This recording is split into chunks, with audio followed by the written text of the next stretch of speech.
Welcome to Final Fantasy Talks, FFT for short. I'm your co-host, Ryan. And I'm Jesse. And so today we are going to go over the Opus 9 spoilers. And then we're gonna watch some footage of some we're gonna watch some gameplay footage. So I'm actually kind of excited for the new Opus 9 spoilers. And the reason being is because I play that Fire Lightning deck, and we've been sitting around trying to improve it for ages and ages. And there's some pretty damn good fire shit coming out in there. Yeah, there's I think they're making and even in the last set made an active push to try to make fire fit into the meta and actually work competitively, which I'm happy about. I'm also really happy about Heretical Knight Garland because Earth, Fire, Water Knights is going to be not a competitive thing, but I'm going to play the shit out of it, and it's going to be lots of fun.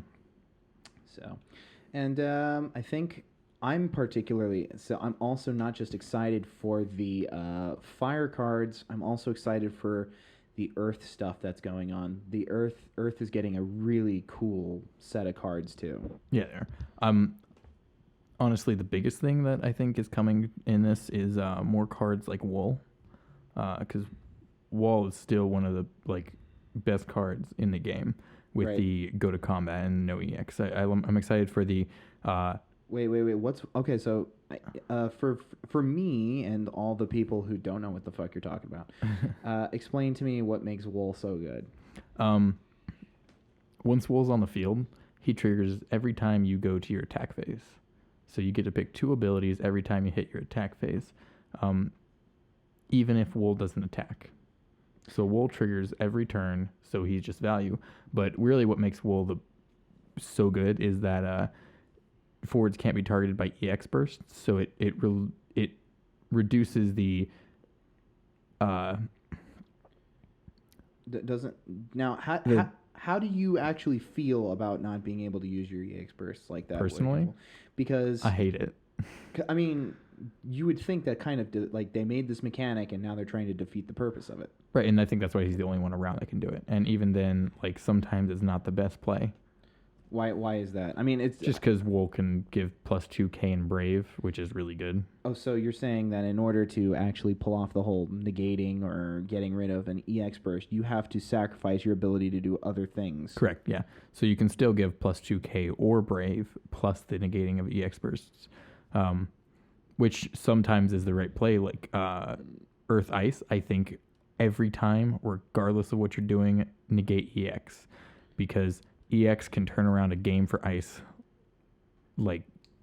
You can be winning in an Ice Earth deck, and someone EXs and breaks a backup, breaks a forward, reduces the power of your forward, and can no longer be aggressive, and that can turn the tide.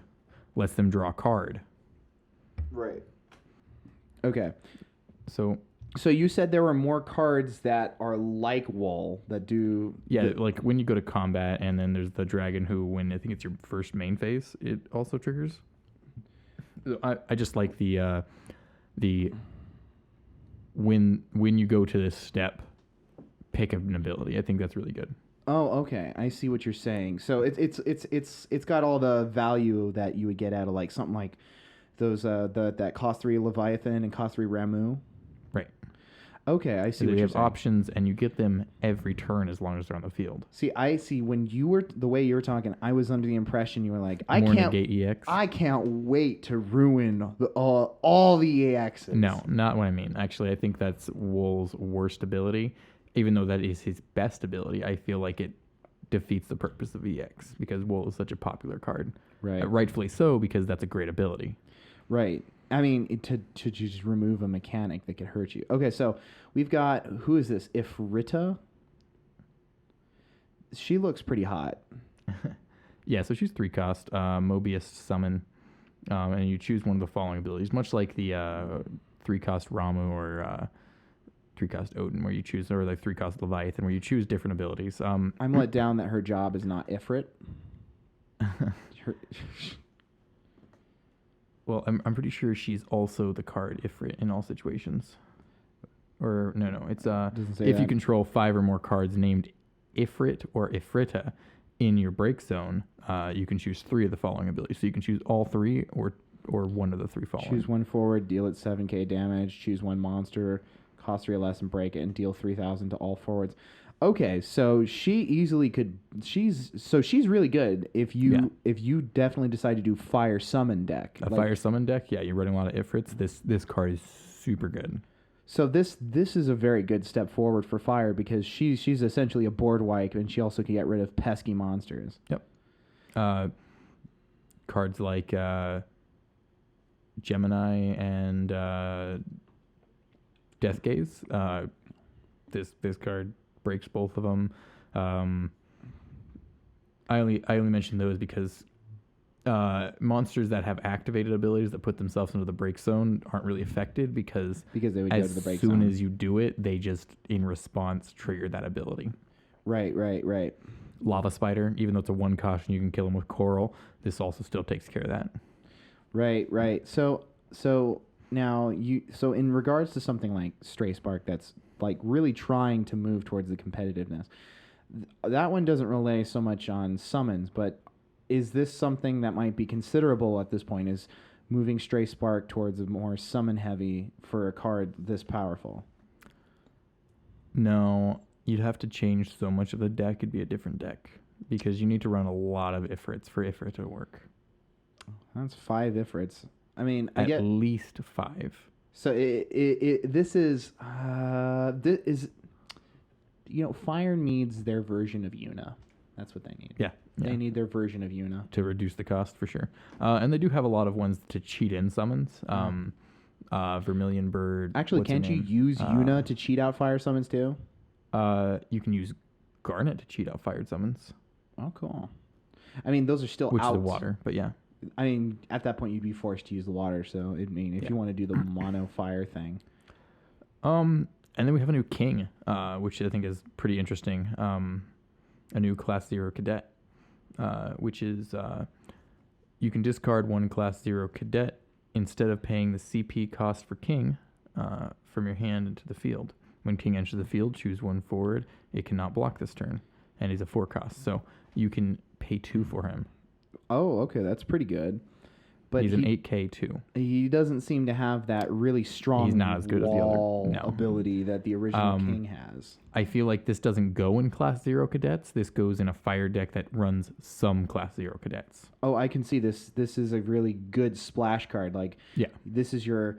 on turn 1 I have this. Fuck it. Throw it on the field. Yeah, because the other king is much better. Right. And then with Light Ace being able to drop that 5 cost king onto the field and he just gets pumped up by everything. Yeah. It's too... What is this? This guy looks fucking badass. He's a big old demon dude with fucking skulls everywhere. That doesn't look like it belongs in Final Fantasy. That artwork and that design looks like it belongs in fucking Magic the Gathering. I mean, Belias, cost 1, EX burst, choose 1 forward until the end of the turn. It gains 1,000 power and first strike. Fucking, that's pretty sick. And you draw a card. So and you draw a card. Nets you 1 CP. And if you have received 4 points of damage or more, it also gains haste. So, this card is really good. Like, I cannot overstate how good this card is. Like, this card is super good. For 1 CP, he nets you a CP, gives 1k first strike, and if you have 4 points or more, he gives haste. So should I throw him in with Ramu? Yes. This card is very good. Nice. There's a lot of actually really good 1-cost summons in this deck, or in this set. That the power creep on those cards is pretty big. Okay, explain what you mean. Like the closest thing to that card. The closest thing to that card is what's his name? He's a 2-cost, and he draws you a card and gives first strike and plus 1k. He might even give haste, but that pretty much makes it so he doesn't cost anything, but he still costs his own card cost. While you pay this one with 1 backup and you net a CP. So do you see this as evolution or power creep? Like, is this getting better game design, or is this simply them? I think it's better game design because fire is so unimportant in our meta. So by doing this, by lowering the cost and upping the utility of fire, this is making it so that fire is far more viable this time around. I think so. Even though you have to take 4 points of damage to give haste, that way you can't drop him as a haste summon first turn. All right, but that's which kind of equals the value. But I think what you're really looking for here is the CP gain and the first strike. But also, it makes sense for the fire card to be hesitant to be giving haste because that's never been quite their thing. There's a lot of haste in there, but it's always at a cost. Right. As opposed to, like something like lightning that's like, have haste for free. That's our thing.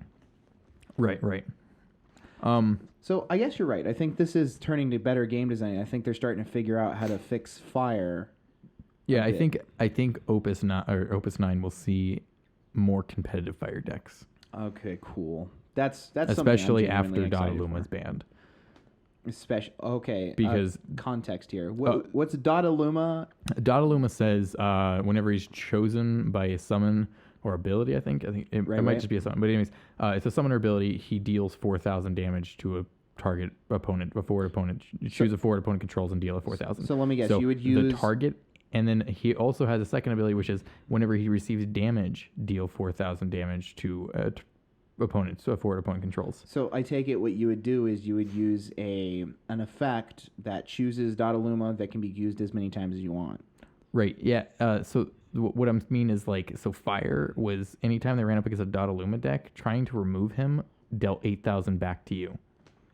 Oh, okay. Because choosing him dealt 8,000 or dealt 4,000, and then the damage also deals 4,000. Earth in general has a lot of effects like that say, well, if you want to hit me, I'm going to hit you back. Right, but Dadaluma was definitely the forerunner for killing ice or killing fire. I don't know what I'm talking about. I've run like a fire deck against Dadaluma, and he just shuts you down so hard. You cannot summon removal him. Okay, so amongst the other pre-release, what else are we interested in here? Nile? Yeah, Nile's a 6 cost. He's a general job, which isn't like something super great, but his ability is pretty cool. When you enter the field, reveal the top 3 cards of your deck and add up to 2 forwards among them to your hand and put the rest of them into the break zone. Which is pretty good. So if you're running a forward deck, you can really, monopolize on that. But at the same time, his remove 2 backups from the game and choose 1 forward and deal at 8K, I think is pretty good. Especially if you're running like little cards like evokers and. Oh right. Like in Fire Wind, I think this is really viable with Sid 2 to be able to search for the little evokers and then play them to the field and then break them. Okay, you're going to have to forgive me because I'm actually lost on the utility of the whole reveal the top 3, add up to 2 forwards among them to your hand, and put the rest of the cards into the break zone. So, like, in my mind, the first thing I think is, like, what if I draw 3 fucking monsters? Then you're fucked. Yeah. Don't build your deck that way. So this is a card that wants you to build your deck in a particular way. Yeah, indeed. I mean, I think that's the way it is with a lot of stuff. That's like playing Agris in a deck that runs multiple 3-ofs of like a multiple of different 3-ofs. So if you hit a 3-of that is already on the field, that just whiffs and you're done. So would it be a good idea just to build a deck around this particular card? Like, do you think he could? I think he fits into the Garland deck. You think he? Oh, I didn't think about that. Garland with Golbez and Garland both would fit really good in this deck. So the new Golbez, which we'll get to in a little bit, you'll see his utility when we get there. Okay. He also has a remove 1 backup from the game until the end of turn. He gains 2K in haste, which is pretty good, and he's a 9K. So. And then who's next on the list of like the guys? Wait, is that? Is that a light hurdy or is it an ice hurdy? It's ice. See the symbol? Oh, okay. The color of the symbol made it look like it was fucking light. I do really like the art on this. It's too bad I don't read Japanese. I'm happy there's another hurdy card. I hope he has more utility. So we can talk about Squall, the 4-cost Squall coming out. Why is Squall always ice? I don't know. because Is he an icy man?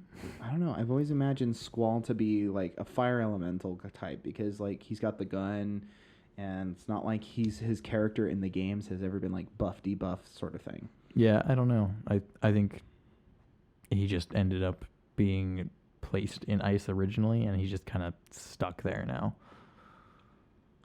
Yeah.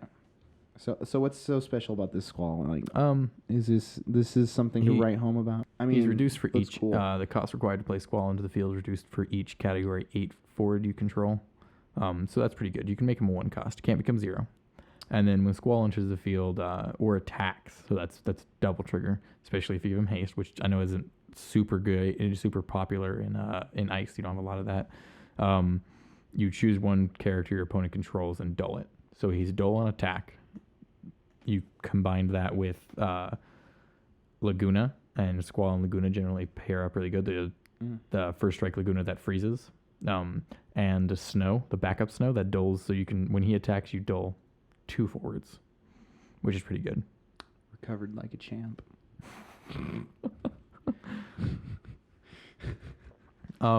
So I think a 1 cost 8K is really good in the first place, and then his dull on attack and enter. I think that's a good ability. Okay, I see what you're getting at. He's good for all the kinds of cool combos. And holy shit, it's Cthulhu. It is the Mind Flayer. Cost 2 ice. Choose one forward the opponent controls. Dull and draw a card. Well, that's a lot of fucking utility all in one. Yeah. So it's both an EX burst summon, and it's a 2 cost summon. So he's free. He's a free dull. Would you call that power creep? I think there's better cards. He only dulls 1, but he draws a card, which is really what Ice needs right now. Though Ice is already pretty good, but I think Ice really needs more card draw. Okay. I see. I'm looking at that going, I hate to see I that. also like the art. Squid Man. Wait, which game is that from? 15, right? No? That's 4. Oh, I remember playing against Mind Flayer in 15, and they were pretty fucking hard to kill. Oh yeah. Hated them to death. Okay, and then we've got another Type 0 here. What's she doing? Is she doing the splits? I actually don't know what the context of that is. Well, I can't read it, so. It doesn't matter. Look at that artwork. It's I so do like confusing. the art. Here's one that actually we don't have art for, which is an Ice Uke from Final Fantasy Crystal Chronicles, and then when he blocks, when Uke is blocked, your opponent discards a card. And what's the power? And he's a 7K. Ooh. So he's pretty big. That's pretty and reasonable. he's also. Wait, he's a Stormer. Yeah. What the fuck is that? What's a Stormer? I don't think that's English. Or is that is that German? Is that Strumer? I think so. Look at the accents on top of it. On top of the U. It's got an umlaut. It's probably German or something. Like that probably means forward. Stormer. Yeah, I imagine. I'm pretty sure that's not English. Oops.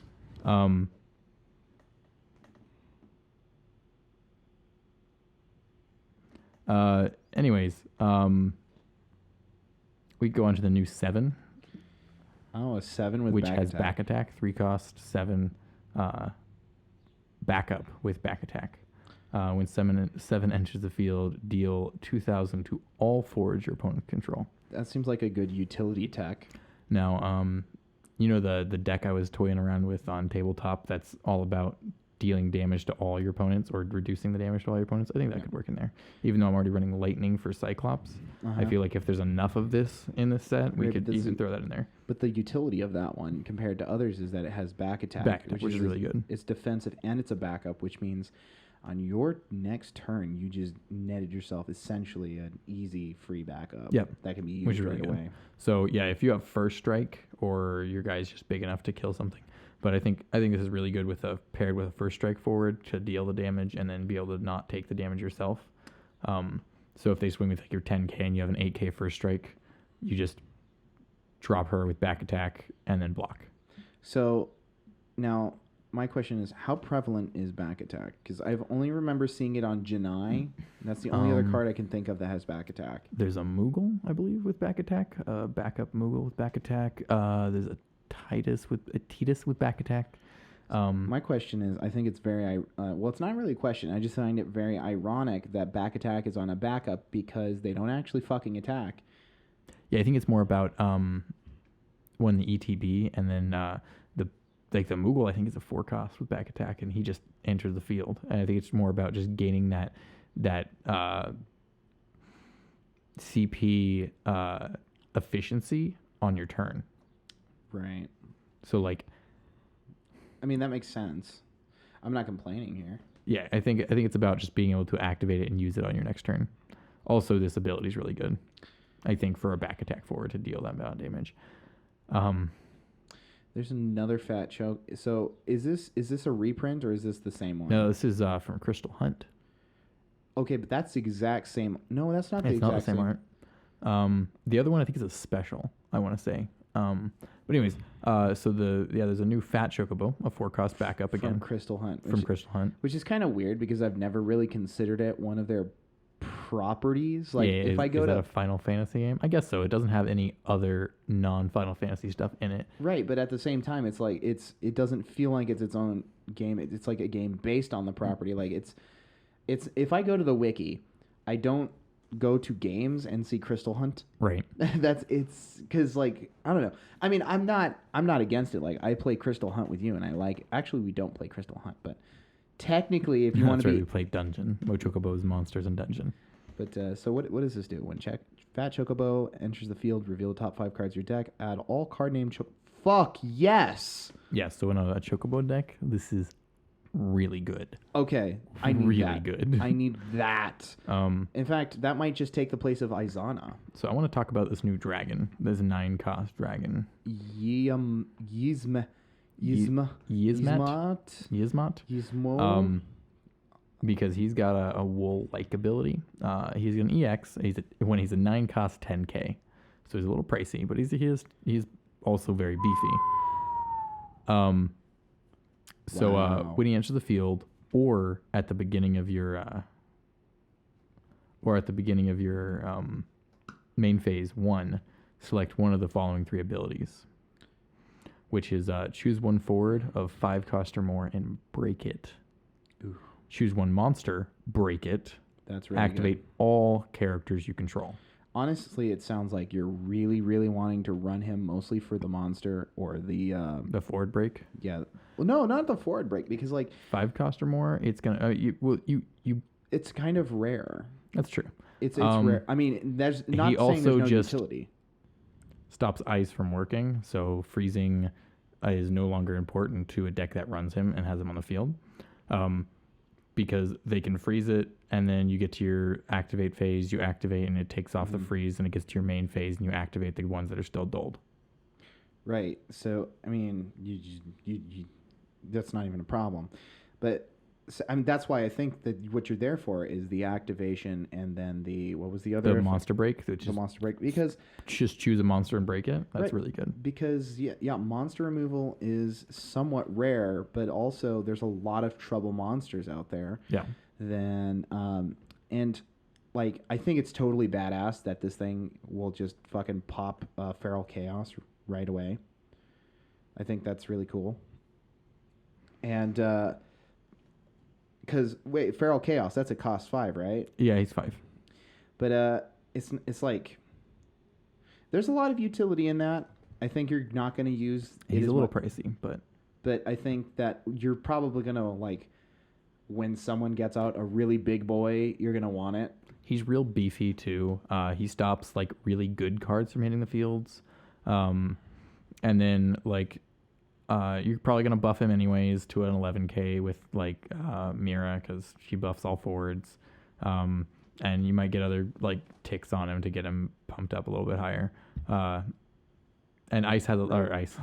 Wind has a lot of card draw. So like I think you're going to be fine in activation of backups. So I think playing him isn't going to be too pricey, especially since he can trigger that on enter the field. So you can dole out your backup row. You only get 2 of those effects? You get 1.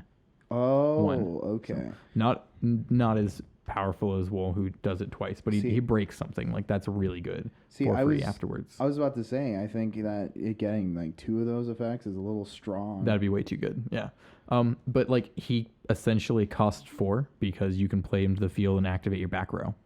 Right, which means you're netting back your CP for the most part. Oh yeah. So this is the one I think you're really excited for. I think this combined with Rain and Beatrix is really good. This is a Heretical Knight Garland 5 cost. Job Knight, I'm a little obsessed with Job Knights. Yeah, he's got a deck that he says it's not meta, but like he totally kicks ass all the time with that Knight deck. I mean, it's just, I don't think it's as competitive as other decks, not running as much. Like, it runs almost no card draw, like 1 searcher and little to no removal. So tell me about Heretical Knight Garland. Like, what makes this guy so spicy? So he's a 5 cost 8K, which isn't super great, but so it's if a forward opponent controls was put into from the field into the break zone this turn, you reduce the cost to play him by 3. That yellow makes it so hard 2. to read. Yeah, he costs 2. Someone fix that. So it'd be a 2 cost 8K if something died this turn. Okay. Which is pretty good. And then he has another ability which is 6 cost. It's 2 earth, 4 generic. Until the end of turn, Heretical Knight Garland gains. When Heretical Knight Garland attacks, deal 6K to all forwards opponent's control. So, your opponent has a couple big guys in the field. Maybe you can't hit over them. Now that seems kind of hard to pull off. Like, you have to dedicate a turn to that effect. Right, but it's also a board wipe if you play it right. So you swing with Rain, who reduces their power by 2. And then you follow up with Freya. Yeah, or Beatrix, who does 1K to everyone, so that can hit 9K. So literally, if you just pair Garland with Rain, that's board wipe, but for 8Ks and lower. And 8Ks and lower are your majority of forwards. So your Rain reduces them by 2 and increases your guys by 2, and then Garland you hit Garland with that ability, and you attack with Garland, and you just dealt 6K to 6K forwards. Right, okay. So all the 8Ks should be gone, and if you need to pump it higher, you can run cards like Cyclops, Beatrix, or Freya to kick that off even more. Yeah, I see he's expensive, but so is Noct, and Noct is still really good. Okay, I can kind of see the utility on this one. It seems like you really got to build right. You do. I think the deck has to work for that, and like not have that kind of with it. So here comes one of my favorite parts of the pre-release. This is a card that I'm definitely going to throw in my mono Earth. I know that the theme of that one was supposed to be Final Fantasy 15, but like this Vincent costs 3. His effect is so generic that it works in any deck that decides to run Earth. I really like the promo Vincent. I think he's got a pretty good effect. 3 cost 7K, which is pretty generic for Earth, or for 7K forwards.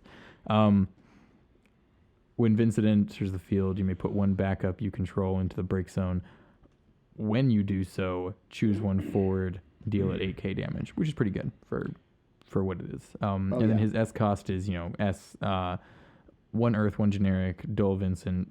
Choose 1 backup of cost 3 or more and break it. So he's got a lot of utility in there. He can essentially dull and potentially break something. He gets over a big problem if you have one. Like, so if it eats up the 8K, it's dull at least, right? You choose a dull forward. Choose 1 dull forward. I thought it said you dull. Well, yeah. That took away all my excitement there. I also super like the art. I think the art's really good. Okay, so it says you put 1 backup you control in the break zone, and then when you do so, choose 1 dull forward. Okay. Which isn't a problem. I mean, people are going to be aggressive. Right. I was sad. I actually thought he doled and dealt. Yeah. Which would be really good. Oh, man. That's a lot of my excitement died in there, but he's still generic enough, and he's still got enough utility that I'd still add him. Yeah. the thing that makes him super super cool, but also super super scummy, is that he's basically a walking hecatonchiere. Right, yeah, because you can just ditch for it. You can ditch a Vincent and, another card and dull him, and then he just hecatonchieres. Yeah. So I see a new Tonberry here. This is another one from Crystal Hunt. Yeah, a 2-cost monster Tonberry. I guess he during your turn, Tonberry becomes a forward. You don't pay cost. He just is a forward on your turn, which is actually I kind of like that. Simple. Easy. When Tonberry is put from the field into the break zone, choose one forward opponent controls, deal it 1k damage for every 2 forwards in your break zone, which can be very good. That's I mean, it's one of those cards where I feel a little like I see the utility, but I'm also iffy of it coming from like Yu-Gi-Oh, where like if I don't really want to, like, I guess it's just an added effect. The cool thing is that he's a forward every turn. Yeah, I kind of like that. I think I'd probably run this just for the art because I really love the art of the Crystal Hunt cards. Yeah, you've got most of the cards from Crystal Hunt as sleeves now. Yeah, I've got the Chocobo, the Tonberry, and the Fat Chocobo. Yeah, all the sleeves. I the only one of the artworks that like really feel from this set is the Chocobutt. I like the Chocobutt. I like that one a lot. And then we have the Rhinoc. Oh shit! Who's I know you're talking about that. I just got excited over Regis. Regis is really cool. There's actually a lot of good 15 for Earth coming in here. I forgot that dude's name, but he was a total badass in the game. Yeah, I can't read him because he's he's in Japanese. He's in Wapanese. Rhinoc actually I think is a really good forward, a really good card. So choose one job headhunter, which he is. During the turn, the next damage dealt to a forward becomes double that damage instead. So he's killing off 10Ks. Yeah. Okay. So Bartz has all the jobs. He is also a headhunter. Bartz is an 8K. That's 16K damage. Yeah. And then because he has all the jobs, you can also give him first strike with all kinds of other cards. Oh man, that's so good. Yeah. Let's talk about Regis. Who is a 3-cost backup. I have to add him to my Choco Bros. When he yeah, because I mean, how do you not run Noctis and his daddy? Now the problem with that is I think you just forfeit when someone hecatonchieres your Regis. Why? Because Noctis is too sad to play.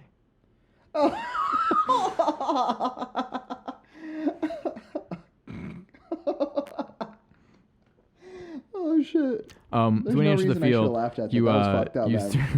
you should feel bad, but I laugh. You search for one category 15 forward and add to your hand. So he's a 3-cost searcher, just like Louis Suave, but he's broader and you can search anything you want. You can search for a category 15, so that's nice. So I could get out Gladdy Daddy Nocty Boy. Let's talk about 5-cost Golbez. This card, I think, is amazing. He's a 5-cost 9K, and his ability is pay 1 lightning and dull him, reveal the top card of your deck if it's a forward, put it into the field. You can only do this ability during your turn. Now, when you say amazing, are you sitting here going, wow, I really like the effect, or are you saying this is OP? I think in the right deck, this card is OP. So if you run a forward-only deck and you run a lot of high costs, Golbez just drops in value every turn. But this is assuming that you get your playmaker Golbez onto the field right away. Exactly. Because until you get Golbez, you're stuck in the mud. I mean, you could play other things. Like I think it just how you build the deck. It really depends on that. And I'm not positive if there's a searcher for Golbez, but if there is, of course you run it. And because of the way he works, I think that Rainbow is far more valuable now. Yeah, no, and even the other Golbez could work in this because when he dies, you search for 2-cost forward of each different element and then put them in the field. Ooh, okay. So this is what you were saying the other day. Golbez is now an archetype. No, Golbez was an archetype in Opus 1. He just kind of fell out of the meta. I think that Golbez could become an archetype again, and just a different kind of archetype. This sounds fun. This sounds like it would be a fun deck. It's a little gimmicky, but fun. So his S cost is you discard a Golbez and pay 2 lightning, right? Choose 1 forward and deal it 9k damage. That's a pretty good S. And then you can discard a card named Golbez. If you do so, use the special ability again without paying the cost. So you deal 9k to 2 forwards for 6 CP. That's pretty good. That's kind of a lot. Ooh, look at those fucking... Look at those personalities on her. Yeah, the worst part is her whole fucking face is covered. If for anyone who's not in the know here, we're talking about Maya, and like anyone who sees this card is... I originally called Beatrix boobs, but this is new boobs. This is the new boobs because she covers her face, but then her yeah, they're just right there. They're the center of the fucking card. Like, personally, if I were designing this card, not because I'm prudish or anything, I would have simply put her artwork down further so that you would be more centered on the action and that the camera isn't centered on her bosom. She's a 3-cost 7k from Mobius. She's Job Witch, so that means she's searchable with what's his name? Cypher. The cost 2 Cypher that they're putting out. He's actually I think the backup Cypher searches for him. The new Cypher they're putting out is Job Witches you control, or if you control a Job Witch, Cypher gains plus 3k, which makes them like a 8k. But yeah, so she has like a wool-like ability, which is at the beginning of your attack phase. Choose one of the following 3 abilities. If you have taken 5 points of damage, select up to 2 of the following abilities instead, which is choose 1 forward until the end of turn. It gains 1,000 power and first strike, which is pretty good. Choose 1 forward and dull it. That is great, especially for Lightning. Lightning has been going a lot more towards the dull, so they can be really fast and aggressive. That sounds scary. Okay, so this might sound dumb to everybody, but it genuinely worries me when some of the elements or archetypes start really heavily bleeding other elements' effects. Right, because Lightning's been pulling a lot of ice.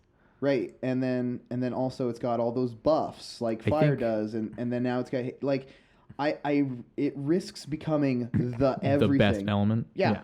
And this is. I think that's scary. I think Lightning's got a couple more dull now, but Ice has gone slightly more towards the discard than dull, like more freeze and more discard in the later last couple of sets, more towards discard. And, but that's not what everyone's trying to play. Nobody wants Ice for its fucking discard. Well, right, I mean, turbo discard is a thing, and it is very good.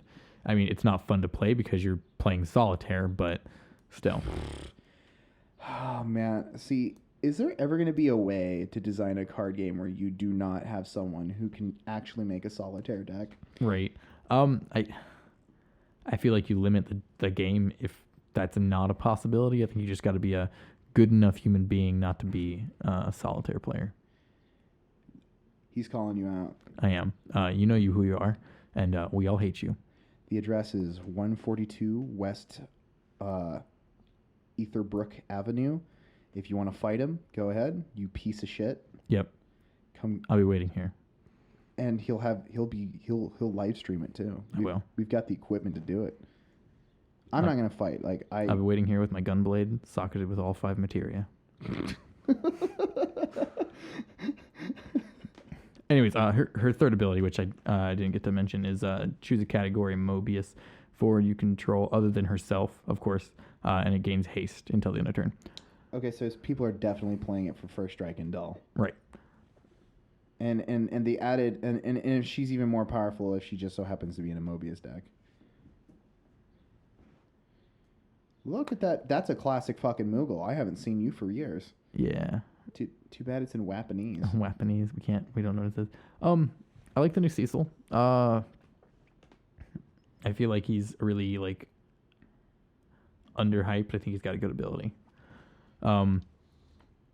He's a 4-cost 8k, which is pretty normal for 8ks, so he's not too expensive, and he's got a pretty good ability. If you control 2 or more category 4 forwards other than Cecil. Cecil gains 2k in Brave, so he's 10k Brave for 4, which is really good.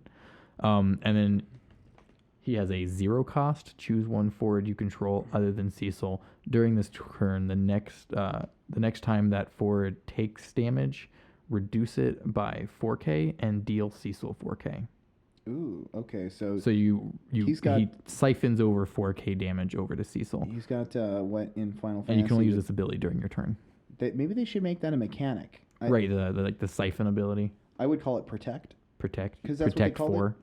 Because that's what they would call it, like in Final Fantasy when the character would just jump in front of another one and take the damage. So I think this is a really good deck, a really good ability, and I think that in water is a deck. It is just play super only good. Cecil. Play only Cecil. All Cecils. In I hate you. In water, this is I think it's a really good card given Minwoo. I don't know. The paper might melt. Yeah, it could. It's true. The card may be bad, but the design of the art on the card and the text, I think, is great. So, anyways, given Minwoo, and I think it's Lan, the forward that does the same thing as Minwoo, pretty much. Larsa, is that it? Yeah, I don't know what I'm talking about. Yeah, I think you're right. I think it is Larsa. I think Minwoo combined with this Cecil can just stop everything. Given that if you're running a 4 deck, you always think he's of at Minwoo. 10k. I do. I love Minwoo. I think he's a great card, and everyone hates me for it. Every time you go to make a deck, you always think, "Is there a way I can put cheese out Minwoo in Moon?" here? Does Minwoo fit in this deck? Builds dragoons. How do I put Minwoo in here? If you can believe, I found a way. You found. It's actually a pretty good build. I like the build because it uses my Bea. My favorite character, Freya, and the only reason I want to build the deck is because I can use Freya. That's it. Both Freyas. The good art of Freya. But the ability to siphon off 4k and then take none of that damage it's so good. I cannot understate how good this card is. This is the 0 cost ability on this. So you attack with like a 6k, something that's just trash. Right. And then you siphon off 4k of that depending on what blocks it.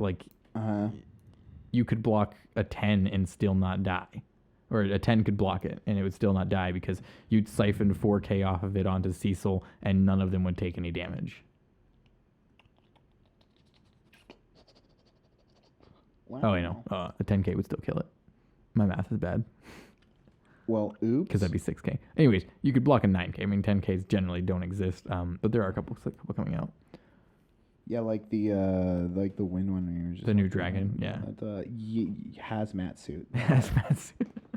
Yazmat? I don't know. What was he? Yeah, Yasmiats. There's a new Porum.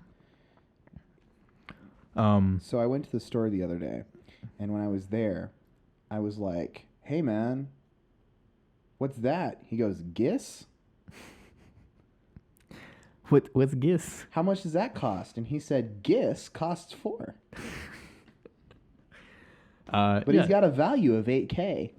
Yeah, 4 cost 8 on the new Gis, which we don't have the art for yet. But he is a judge still. He's a judge, and we know his art's gonna be good because he's a Mobius character. So he's from that dystopian one with the motorcycles. Yes. Cool. Judge, jury. Oh no, that's Judge Dredd. Oops. When he enters the field, all forwards opponent control lose 1k until end of turn. And then when Gis receives damage, you may remove Gis from the game. If you do so, play Gis to the field, dull, and remove the top 3 cards of your deck from the game. Oh my god, you could just infinite. So he just flickers out for all you magic sling knowers. Flicker would be to remove from the game and put back on. Flicker. So you hit him like 5 times. So if he would die, you just go nope, and you just remove the top 3 cards from the game. And that's not that bad. It's not as bad as Cloud. Recovered like a champ.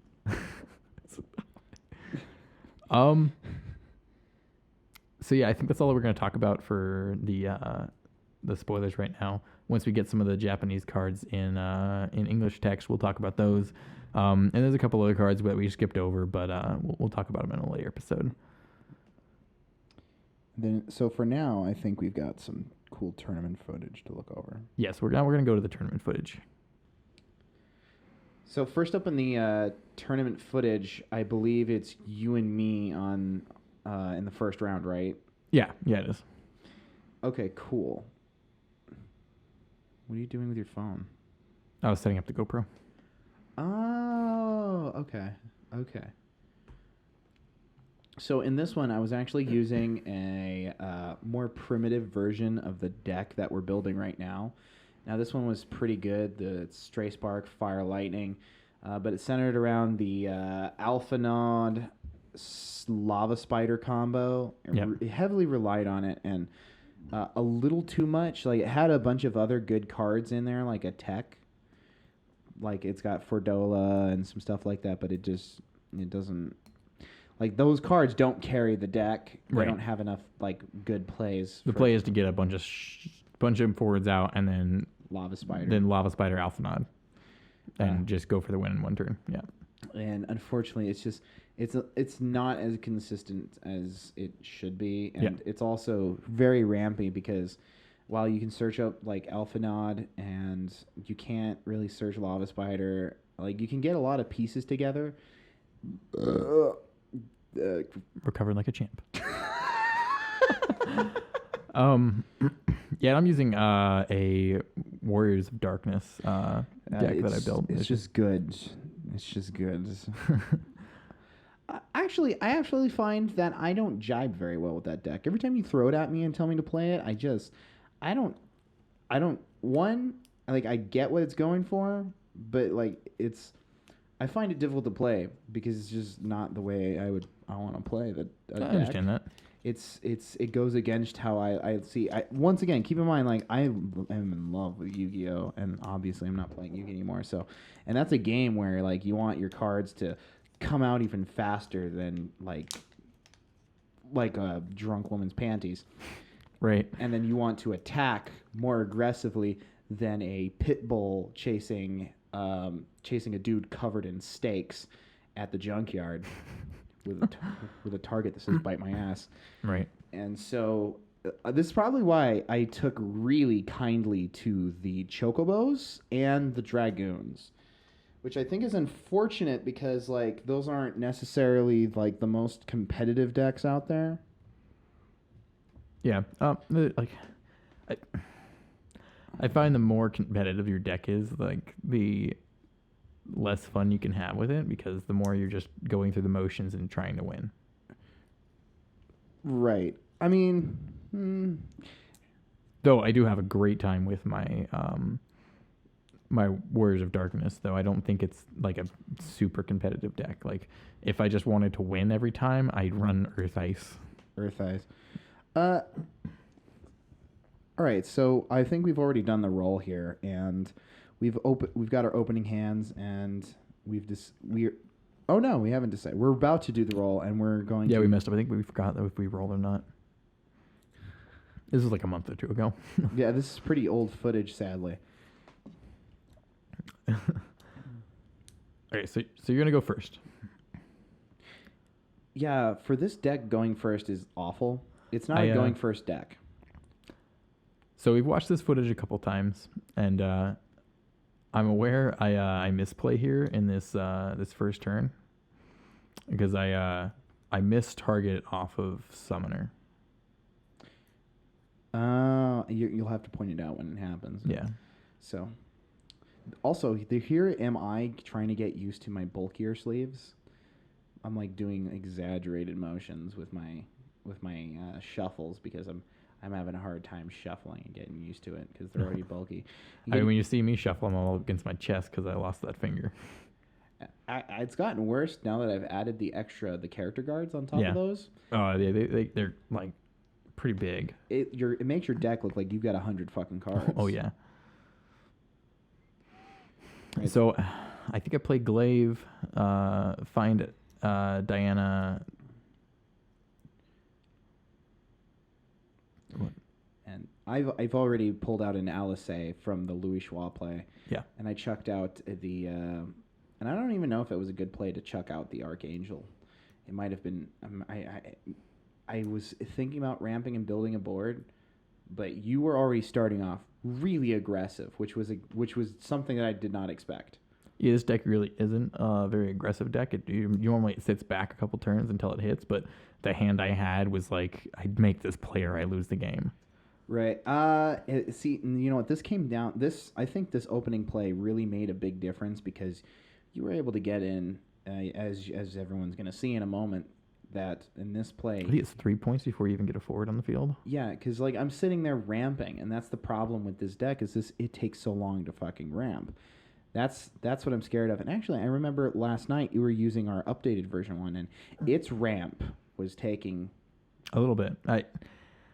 I dished a lot of cards to play that Fredola, though. Twice. Okay, so now you've got... Yeah, so here I am accidentally... I missed target because I guess I had misread the lightning forwards gain haste, which I am aware of now, which I should have targeted Diana, and Diana would have still done the same amount of damage. Right, but see, that really does affect it because like the way someone's gonna play is going to be dependent on on what's up. Yeah, I agree. Because the power level would be different by 1K because Diana's an 8 and Glaive is a 7. Oh yeah. So that's you're not doing yourself favors by doing that. I mean, nope. It doesn't matter in this case because like I'm gonna sit here. No forward came out anyways. Yeah. Yeah. Yeah. I feel bad about the misplay because Well, I mean, everybody seems to misplay a crap load. At that shop? At our shop, it happens all the time. Misplays, like, left and right. It's like, what do you do about it? I'm very dyslexic, so, like, I skip my...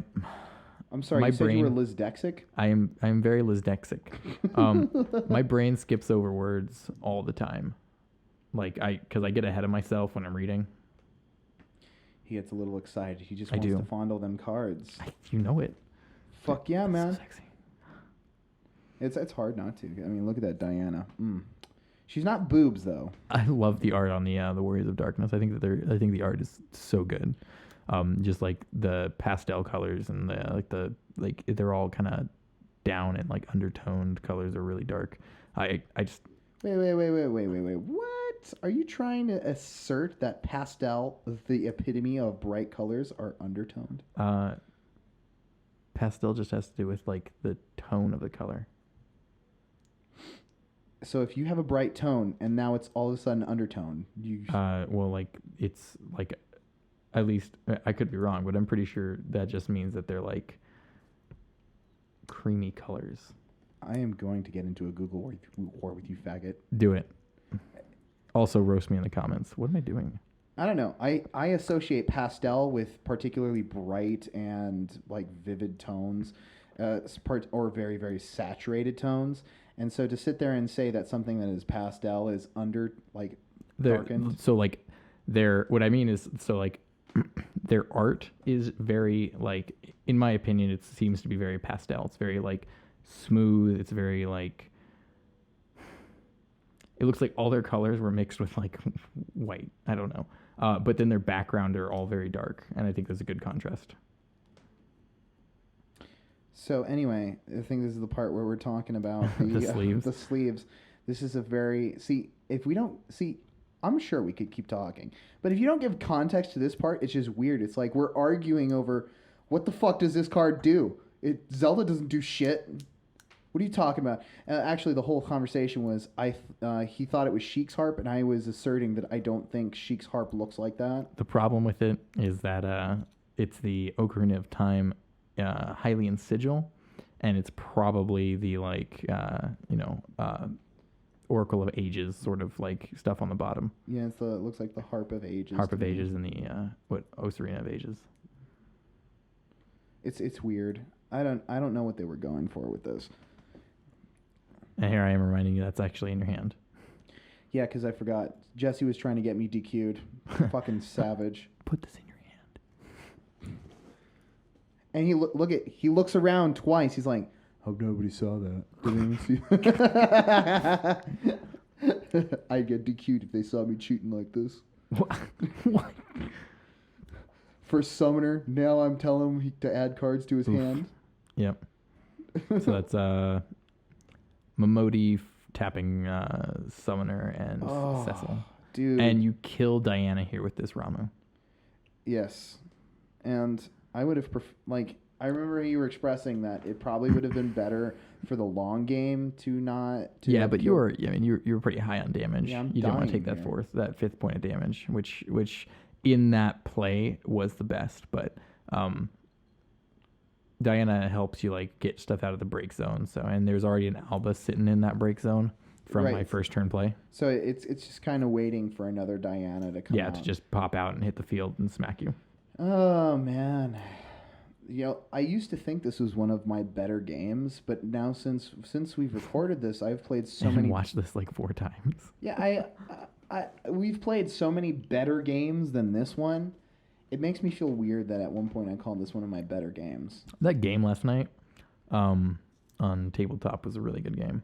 That was not me. I know, I'm aware it's not you, but like that was a good game. Like, that was like really good back and forth. That was with shout out to my douche friend Tez. You're my favorite douchebag. You're also the only douchebag I know. I'm just kidding. The only douchebag? Man, you know a lot of really good people. I wish I knew more good people. I'm trying to make him feel special. Stop. I don't want him to know he's in a sea of douchebags. Sea of douche. You don't want a sea of douchery. There's a reason I didn't tell him to make an Earth deck, because like he was starting off with you saw the one he started off with, the Delita thing. Yep. It did not have Hecatonchi Air in there. Okay. But I firmly believe he would be back row destruction the deck. Oh. He's that kind of guy. And Earth, wind, back row destruction. The only reason he picked the whole Kefka thing was because he thought that this was the douche thing to do, was to make a monster Kefka thing. Okay. It's actually it's a pretty good deck. It came out really nice. Yeah, I like the way it I made sure to save the a copy. luck on that Schrodinger twice to bounce Fordolo to my hand twice after I paid the backup removal twice. Okay, so now we're arguing over cards again. Are we? Yeah, and I think you're just asking me what I'm doing. Oh, you're asking how I'm giving Glaive Brave. It's with Momodi. She's got a 0 cost once per turn. Give Brave to a forward you control. I think it was in this game where I was like, why am I not putting that in my Yeah, Momodi is a really good card, and she just doesn't see enough play. I haven't found another copy of Momodi ever. Opus 5, I think. Fuck if I know. So here comes the greatest play. I think soon I'm gonna drop down either I'm gonna drop down Cloud soon, or I'm gonna do the. It's Archangel, I think, because you have Archangel and Alu on the field at the same time, and then they get removed by Glaive. No, because I swear to God that I played. I mean, who cares about the speculation? I do have 2 Archangels, so I'm probably gonna go for the Archangel. I've got 3 to tap there, and I don't see the Black Knight in my hand. You have 4 backups untapped. I know what I'm saying is I have the cost for Archangel. Yeah. Why the Archangel? Why would I do that? I do not know. You're using them, I think. Oh, am I trying to? It's 3, 4. There it is. Love that. Did you just tap 3? No. Wait, did I? You did. Oh, there you go. Yeah, okay, I think I pointed it out. I was like, what are you doing? You might have pointed it out. Overpaying.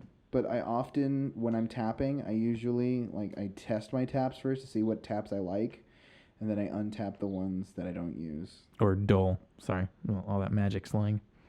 I'm saying tap because, everybody who plays Final Fantasy just says tap anyway. That's because our card shop is, a very magic-oriented card shop, and everyone who plays it has played Magic. Okay. I mean, I guess that makes sense. If you want me to, I'll say dull from now on because I was thinking it was convenient for everybody who's watching that I was saying tap. I mean, most people will probably know what we're talking about because Magic is such a widespread card game. Even if they're not like a It's Magic the AIDS player. of card games. Oh, Yeah. I'm sorry, no, the herpes of card games. There you go. Even if you don't have it, if you don't have symptoms, if you're not playing it, you've probably had it. And then Yu-Gi-Oh is the gonorrhea of card games. There you go. And then this one is the crabs. It's pretty Crabs. rare, easy to get rid of. Nobody really sticks with crabs for long. I wish I like my crabs, thank you. See, that's one of the problems that I have right now with Final Fantasy is the staying power of the game. Now, it's clearly lasting, but it's also not bringing in people as much as you would really want it to. I don't know.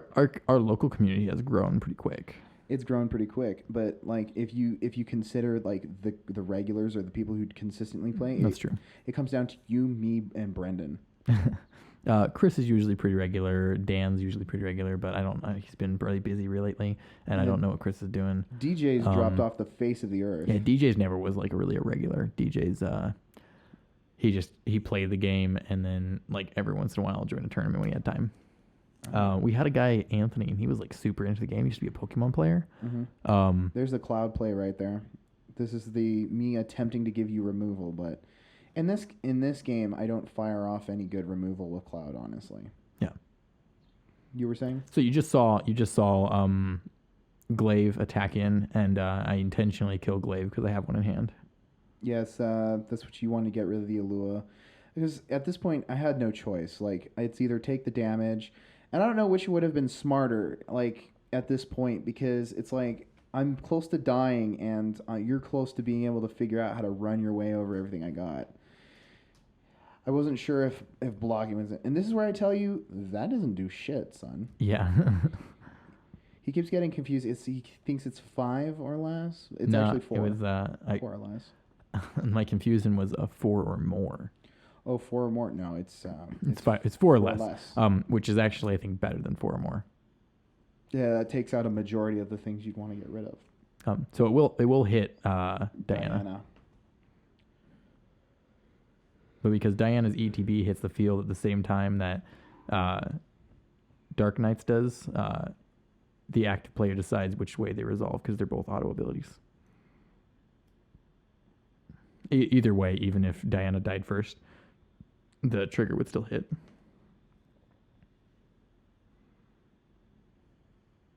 You're really interested in that cloud. What's up with that? I think we're talking about where you got it. Oh, yeah. I got that for people at home. I got it from the Dissidia. Yeah. And I actually got Dissidia like a year ago. And I remember looking... Okay, so anyone who's listening to this podcast is probably going to hate me after this, but, you know... I opened it up, and I saw the cards, and I was like, oh, another stupid tie-in card game. And then I paid no heed to it. And then, like, 2 months ago, I went to RSG here. Shout out to the best store in the world. Our local store, RSG. Moon's a great guy. And what happened was they loaned me a deck, and they taught me how to play, and... I actually went in to play Vanguard because my friend had convinced me Vanguard wasn't broken. And then they told me that Final Fantasy ran on the same engine as the Vanguard. Yeah, it's a little similar. And I was like, okay, I'll try it. And my whole determining factor was like, are there people up here that play? And they said, yeah, a lot. Of Final Fantasy players or Vanguard players? No, Final Fantasy. Vanguard, they told me that nobody plays it here. Dude, we used to have like 12-player tournaments like a while ago, like literally before you started playing. And like everyone dropped off the face of the earth. There's like David Vest, there's Anthony, John used to come all the time. We had a guy named like what's his name? Bailey. He went up to basic. So like we lost a lot of players just to like random stuff. And then, like I said, Chris and Dan just haven't been showing up for unknown reasons. Charles has been showing up for tournaments pretty recently. Yeah. That's kind of good. He's been going through a lot of like his moves and like he moved in with his Hashtag his relatable. girlfriend or whatever, and then like he has to fix the house. So Yeah, I feel you, bro. I feel you, bro. But Jesse probably feels you more because his house is like a half-finished mess right now. yeah. In fact, actually, because of how unfinished of a mess it is, this makes it the perfect place to record this podcast. Exactly. See, so like it works. Oh, Jesse's laughing at my play. He's making fun of me. Am I? How dare you laugh at my amazing Alpha Nod play? What am I? I think I don't know if I cracked a joke or not right there. I can't hear the audio, and I wouldn't want to hear it either way because the GoPro does not take the audio well. Nope. It's That's a Hero 4 Silver, so it's a little old. And it like when we're at the shop, it gets this like terrible ticking sound. There you go, guys. All the reasons you should be listening and watching this podcast. We have terrible equipment.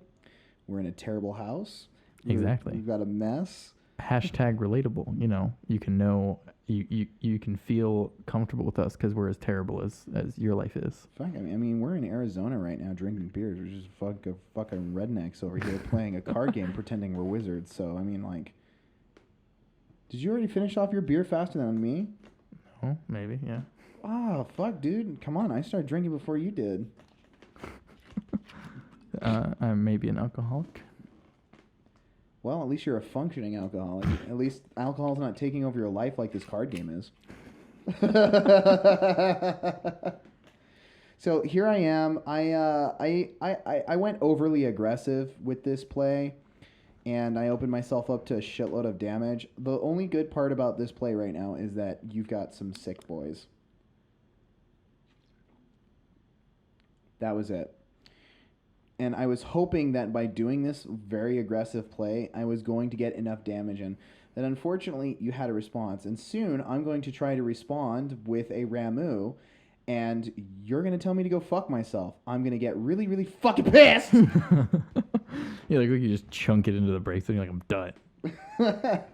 Leave up Lyle for that reason. Always. They go, we're going to break that, and you go, no.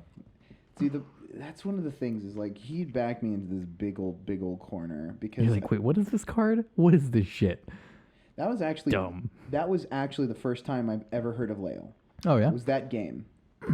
He's a rough card, and I really like him, but it's very unfortunate. I wish this deck wasn't as rampy as it was because I think I would have done better if I were able to speed it up a little. Yeah. And I'm still worried about the new version of this deck because of the way we were ramping the other night. It seems like it either it's heavily dependent on whether you get those right fucking cards right in your hand at the right goddamn moment. You could say the same of any other deck, but like your Warriors of Darkness, even though they're a bit rampy, they're very consistent. Yeah, well, with all the search and graveyard recursion in that deck, it really helps. The games that I have struggled on with that deck are the games that I don't see a Warrior of Darkness. But even then, like, it's not terrible because the other cards that aren't Warriors of Darkness can generally handle themselves, especially if I've taken a little bit of damage. Yeah. 1, 2, 3, 4, 5, 6. That's it. That's game. Yep. I actually, when I finished this game, I did feel pretty proud of it, but looking back on it, I feel fucking cringe. I really do. I feel stupidly cringe on this. It really wasn't that bad, but... All right, now we're going to watch the second round. Our third round got corrupted, so we have all kinds of problems with the GoPro around here. Yeah. That's not it. No, it's the other clip. There's one right there. See right there? The little red? Yep. Yeah, so this is myself and Brendan. And then Brendan is a very good player, by the way. So like I said, we had a little bit of data corruption, and this is like one turn in. I took first turn, and Brendan took second. And is this the whole thing? Like, is that the rest of the game, or does this conclude? This is all the game, yeah. Okay. Because this was a really quick game. This was only 7 minutes. Now, what I deck think he throws at the end. he's using the Type 0 Precon, right? I believe so. Which is kind of an unfortunate pairing against the Warriors of Darkness. Yeah. Because Type Zeros is, especially the Precon, is generally and genuinely a very good deck on its own. The problem is though, is that this one is a control variant that relies heavily on 7, and in his pursuit of building a board, he chucked a lot of his control pieces away, which he would have really, really wanted. But also, a lot of the control pieces are made moot by the recursion. Not just that, but because 7 is so important to the deck and 7's only a 2 cost, Noct can break him with 2 cards. It's just a very, very poor matchup. Generally against most decks, the Type Zeros really, really hold their own. I think I'm deciding if I want to take the damage or what am I doing? Oh man, I still can't get over the way Brendan does that. The way he draws his cards, he picks them up and then slides them across the table. At the beginning, I pushed his discard pile behind his deck because we've had an incident where his discard pile got spewed onto the field and could not decipher what was on field and what wasn't.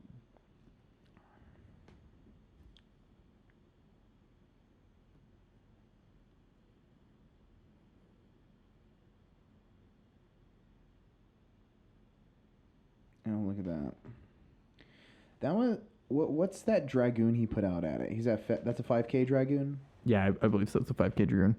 I think did he swing with it first turn and I block with Alba? I don't know. It's still 5K, active. definitely. How's it still active? I think he activated. So, oh no, I put out Alba and I doled it. That's why it was dull. Yeah. So this is I just removed the field. So I attack with Alba or with Alba, and make him take the damage. Hecatoncheir to remove his forward, and then Hecatoncheir again, the backup for destruction to remove his backup. Oh, dude, that was such a mean play. Yeah, it's a little rough. See, I don't think he should have chucked away that Arisha. That's a search card. He should have used that to get out a resource. Yeah. I feel like in this situation, he was damning himself by being too aggressive. Now, what does he ditch on this queen play? Arisha, and that ninja. But see, I know this is an aggressive deck. It generally is, but you have to get the control side started first. Is that ace in his hand? I don't know if that's ace in his hand, but also throwing out all his resources. That a lot of those good stuff, like their searchers and the control stuff, a lot of that goes in the back row. Yeah, and then so he tries playing Rem as a forward. And then you go and you had to sit there and correct him and then pat him on the back. Be like, good job, try, but do better next time. A little bit. I mean, he does it a lot. I've seen him try to play forwards so many times. Or backups as forwards. Well, to be fair, he's okay. So for someone who buys hundreds and hundreds and hundreds and hundreds and hundreds and hundreds and hundreds and hundreds of packs of Final Fantasy cards, he is not a Final Fantasy main player. No, he's not. He plays Magic mainly, and he buys more packs. Or he spends more money than me. He doesn't buy more packs because he buys boxes by the pack, not by the box. No, he gets boxes quite often, and never mind. They're not, so because he buys them with in-store credit, they're not allowed to buy the box for the discount price. Nice. So to be fair, Magic the Gathering has an abstract field. Yeah. And so I can see where he's like, I just want to put my cool cards up here. I mean, because the way Magic the Gathering is structured, in his field.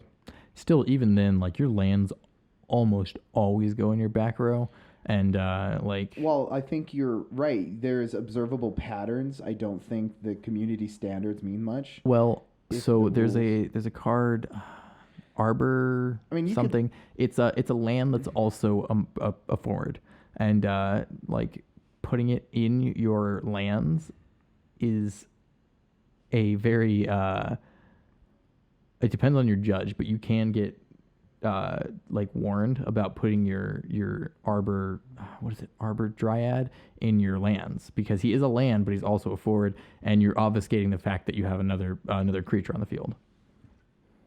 I think that's dumb because I could just spread out my cards across like an 8-foot table, right? Because of how the rules are. But in Final Fantasy, we do have play zones. Yeah, but to also be fair, they're also relatively abstract, too. Right? Yeah. I mean, like I said, for a game that's not necessarily the most popular and where most people come to Final Fantasy from other card games, I think it's easy to forgive people not really getting the field structure. I think he throws the game here. Why did he throw the game? I'm almost positive it's at this point that he attacks with both his forwards. You consider that throwing the game? Yeah, because I have game next turn. I don't know if that's 4, and then I have 3 points of damage. He's at 4 right now, and I have 3 points of damage. 2 points of damage is not going to win him the game. And if he has no answers in hand, it's throwing the game. Yeah, so he attacks with 7. I don't block because there's no reason to. And he attacks with queen, and I don't block because there's no reason to. See, when I think about throwing a game, I think about intentionally losing. You see, he could have had a combat trick in hand, but there's no reason for me to take that damage when I know I have game next turn. Yeah, so the smarter thing would have just been leave them active and stall. Yeah.